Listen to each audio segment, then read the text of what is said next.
Então, nessa nossa quarta parte, a gente continua falando aqui sobre o surgimento das escolas nos moldes atuais que nós temos, aqui na época da Revolução Industrial. E, como eu falei na parte anterior, a gente tem sim a criação desses espaços, mas lembrem do papel que esses espaços tinham. Qual era o papel, qual era a função dessas escolas nessa época? Era bem definida, gente. Tinha função socializadora, logicamente, né? Ali eram espaços em que havia um aglomerado de pessoas, então essas crianças se socializavam, mas tinha uma função mantenedora da cultura, dos valores e da ordem social. Então, sim, as crianças aprendiam, se transmitia conhecimento, sim. E isso, comparado com o que nós temos antigamente, nós tínhamos na época do feudalismo, enfim, é uma evolução, sim. Porque agora, independente da classe social, se era obrigado a estar dentro das escolas. Certas crianças precisavam estar dentro das escolas. E conhecimento era transmitido, sim. Né? Mas lembrem-se que havia uma função também de manter essa ordem social, havia uma função de continuar ensinando para essa classe, né, para a grande massa populacional, a continuarem pensando ou a continuarem adquirindo conhecimento para continuarem dentro da sua casta ou dentro da sua classe social.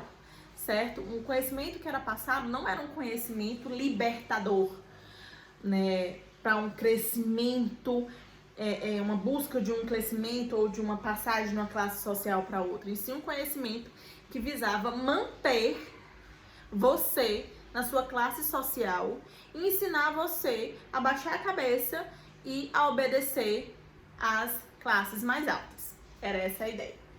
Certo? Em 1158, a gente tem a criação da Universidade de Bolonha, na Itália, que foi a primeira da Europa. Então, a gente tem aqui algumas datas de marcos para vocês. Né? Então, aqui em 1158, né? Ou seja, no século XII, a gente já tem aí criação de universidade, então, para a galera que é adulta. Em 1549, a gente tem a construção da primeira escola do Brasil em Salvador, que, como eu falei para vocês na aula anterior, a gente tem aí a igreja participando da construção dessas escolas. Então, em Salvador, a gente tem um grupo de jesuítas que construíram a primeira escola no Brasil e nela se ensinava a ler, escrever, ensinava matemática e, obviamente, se ensinava a respeito da religião, da doutrina católica. Certo? Então, aqui são algumas datas de marcos para vocês, ok? Então, portanto, basicamente o que a gente tem é que o aparecimento da escola aconteceu com o desenvolvimento do capitalismo, né? Nessa Revolução Industrial, com, né, o desenvolvimento do capitalismo, aí a gente tem a ideia e a difusão dessa ideia de construção de espaços de transmissão de conhecimento. E lembrem qual era o papel social dessas escolas, como já falei para vocês, né? Porque se precisava de um maior número de pessoas qualificadas para o mercado de trabalho, para essas indústrias. Se precisava de um número maior de pessoas que pelo menos soubessem ler, escrever e contar, certo? Então, elas precisavam aprender a língua, elas precisavam aprender a matemática para que elas pudessem estar qualificadas para trabalhar nas grandes indústrias, certo? Assim, continuando mantendo a ordem social vigente e aprendendo a estar inserido ou se inserir no mercado de trabalho, certo? Mais uma vez, revisando com vocês que a função social da escola, portanto, aqui, no seu surgimento da instituição escolar, foi inculcar valores, transmitir e ensinar valores, hábitos e normas da classe que dominava. Então, havia um viés ideológico, havia um viés político, né? Era a classe social que dominava, ditando o que é que deveria ser ensinado, certo? Então, a classe social que dominava, no caso, na época que foi a burguesia, certo? Ela que dizia o que ia ser aprendido.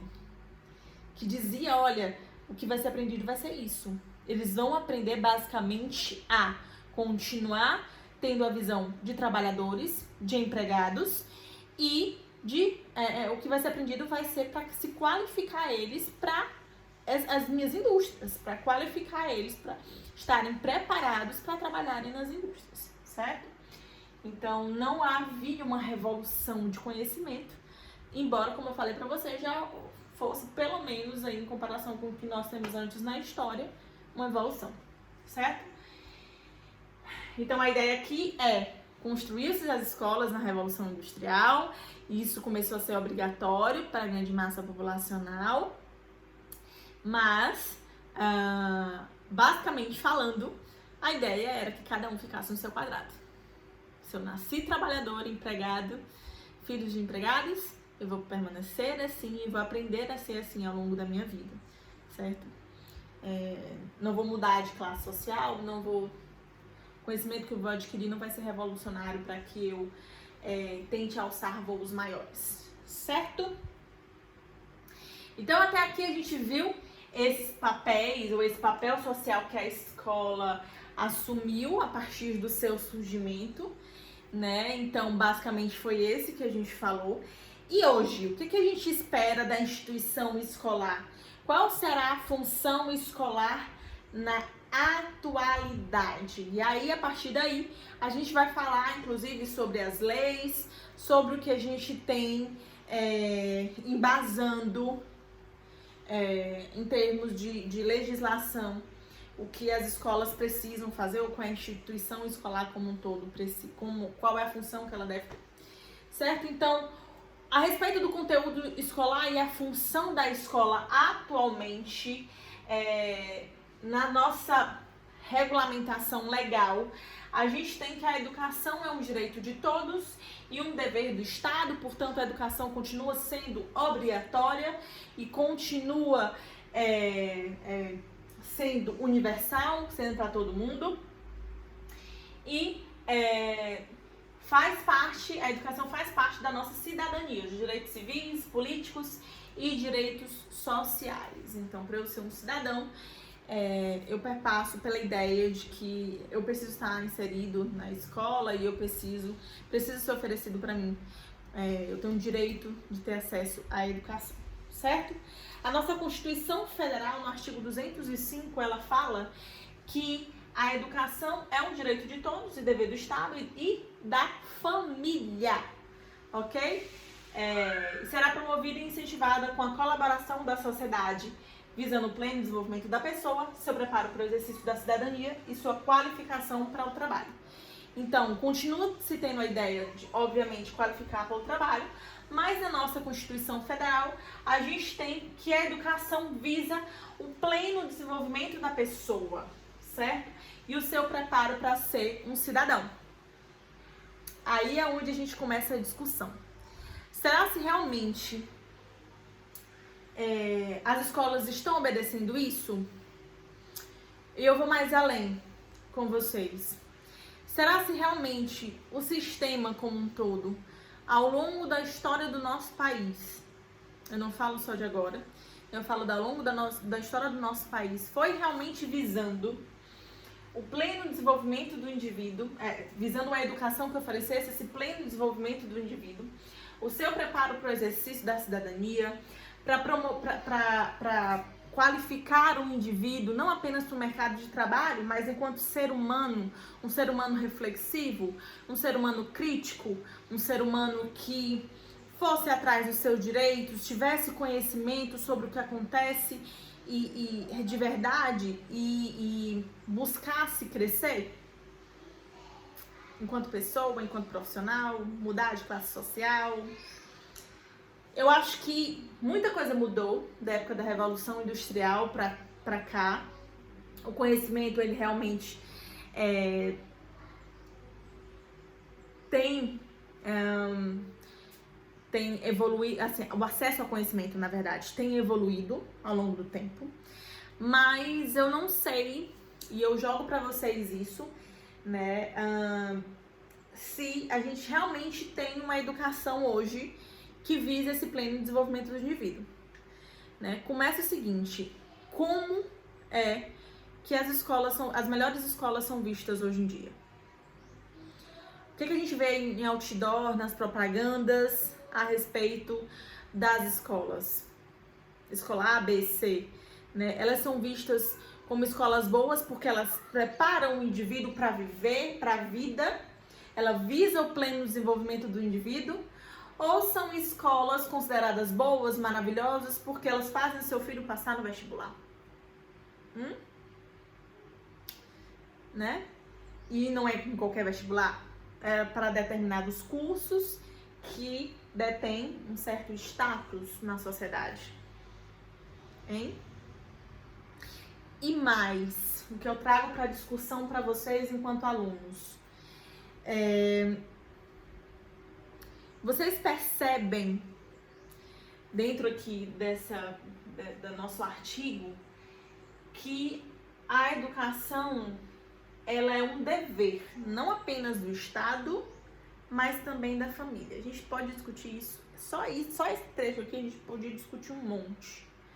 Passar um monte de tempo discutindo a respeito dele, né? Mas será mesmo que a gente tem famílias hoje que entendem que é dever delas educar os seus filhos? Porque o que eu vejo muitas vezes acontecer é família brigando com a escola para saber quem ensinou o quê, família brigando com a escola dizendo não, o seu papel é educar, o meu não é mais esse, né? Eu não tenho tempo para educar, eu tô pagando, então você que educa. E a gente tem aí uma confusão de funções, né? A escola que fala, não, família, vem cá junto, vamos ensinar junto o seu filho. Temos famílias que muitas vezes não querem assumir esse papel, até porque no ritmo frenético que nós vivemos, muitas famílias não conseguem nem ter tempo para isso. E a gente também tem outro contraponto. Temos escolas aí que não querem se implicar em processos de educação envolvendo o desenvolvimento do filho como um todo, do seu filho como um todo, né? Da criança como um todo, do adolescente como um todo. E sim, querem ensinar basicamente o que é acadêmico e principalmente o conteúdo que é cobrado no vestibular. Então a gente tem, dentro desse trecho aqui, pano pra manga pra gente discutir a aula inteira a respeito do que está acontecendo no movimento, principalmente do nosso país, certo? E principalmente do Nordeste, porque a cultura, o que eu vejo muito na educação da gente é uma cobrança muito grande, e eu falo da gente enquanto Nordeste porque sou daqui, né? Então, nós somos muito cobrados, né? A gente vê escolas, gente, cobrando. Eu não posso falar isso do Sul, do Sudeste, porque eu não vivo lá, né? Nessas outras regiões. Mas a gente tem uma cobrança muito grande nessa criança, nesse adolescente, para que ele esteja preparado para o vestibular.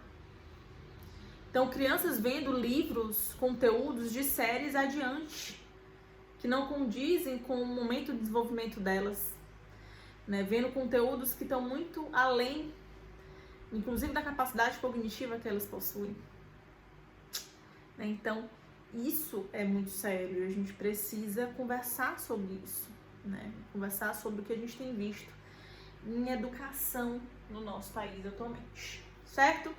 Então, na nossa próxima aula, a gente continua essa discussão e continua falando aí sobre regulamentação, sobre as leis que embasam aí a função da escola atualmente, ok?